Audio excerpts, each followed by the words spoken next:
இருக்கும். ஆக விரயத்து குருவில் இருந்தப்போ நடந்த எலெக்ஷன் தேதி முடிவுகள் அப்படிங்கிறது இப்போ வரைக்கும் தொங்கிட்டு இருக்கு. ஜூன் 1ஆம் தேதிக்கு மேலே தான் ஒரு தெளிவுக்கு வரும்னு சொல்லலாம். அதுபோல் இந்த கடகராசியை சேர்ந்தவங்களுக்கு எப்படி இருக்குது அப்படின்னா, ஜென்ம குரு நன்மை தராது, 9ஆம் இடத்து சனி பகவான் நன்மையை தராது, அஷ்டமத்தில் ராகு கண்டிப்பாக நன்மையை தராது, 2ஆம் இடத்து கேது நன்மையை தராது. ஆக 4 கிரகமும் சரியில்லாத காரணத்தினால 0% தான் நன்மைன்னு சொல்லியிருக்கிறோம். 100% பிரச்சனை தான் இருக்கும். ஆக மொத்தத்தில் மிக மிக மிக எச்சரிக்கையாக இருக்க வேண்டிய ராசி கடகராசிக்காரர்கள்.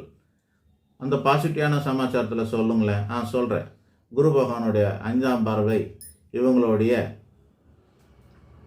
குரு பார்வை 5இல்லைன்னா கடகத்துக்கு 5ஆம் இடம்னு அர்த்தம். புத்திரஸ்தானத்தில் விழும். அதனால் குழந்தைங்களுக்கு சில நன்மைகள் உண்டாகும், அந்தஸ்து உண்டாகும், பதவி கிடைக்கும். இந்த மாதிரியான சில பதவி ஸ்தானம்னு பேர். அந்தஸ்து, பதவி, புத்திரம் இந்த மாதிரியான இடங்களை குரு பார்வை விடுது. அந்த ஒரு விஷயம் மட்டும் அது நல்லபடியாக நடக்கக்கூடிய அமைப்பு உண்டு. இழுத்துக்கிட்டு இருக்கிறதெல்லாம் ஒரு உன்னதமான இடத்த வந்து சேரக்கூடிய அமைப்பு உண்டாகலாம். அடுத்தது அவருடைய பார்வை 7ல் விழுது.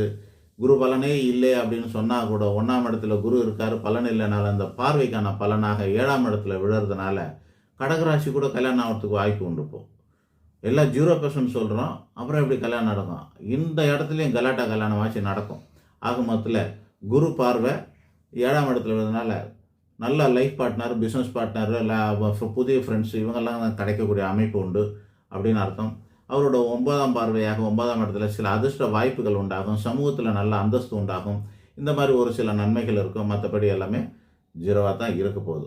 மற்ற விஷயங்கள் அன்றாட விஷயங்கள்லாம் 0வாக தான் இருக்கும். இதுதான் இப்போ இதெல்லாம் கிடைச்சிச்சு, அதெல்லாம் நல்லா இருக்குமானா அதெல்லாம் கிடைச்சா கூட ஒரே பிரச்சனையோட தான் இருக்கும்னு அர்த்தம். அதனால தான் குருபலன்னு இருப்பை வச்சு சொல்கிறது. சரி, இப்போது சிம்ம ராசிக்கு எப்படி இருக்கும்?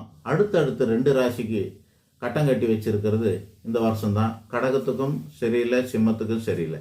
சிம்ம ராசிக்கு ஏற்கனவே அஷ்டம சனி, 7ல் ராகு, ஜென்மத்தில் கேது இருந்தது. 11ஆம் இடத்துல குரு இருந்தார்.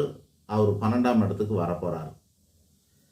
11ல் இருக்கும்போதே சிம்மராசியை சேர்ந்த ஸ்டாலின் அவர்கள் தாம் பதவியும் போச்சு, தன்னுடைய முதல்வர் பதவியும் போச்சு, தானும் தோற்று போனார்.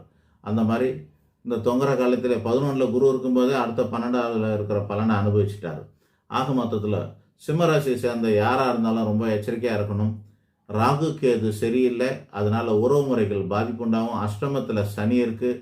போகக்கூடாத இடம் மருத்துவமனை, காவல் நிலையம், நீதிமன்றம் போன்ற இடங்களுக்கு போக வைக்கக்கூடும். ஜாக்கிரதையாக இருங்க. அவங்களோட கர்மாக்கு ஏற்ற மாதிரி இந்த மாதிரி இடங்களுக்கு போகலாம். 12ஆம் இடத்துல குரு வராரு. அதனால்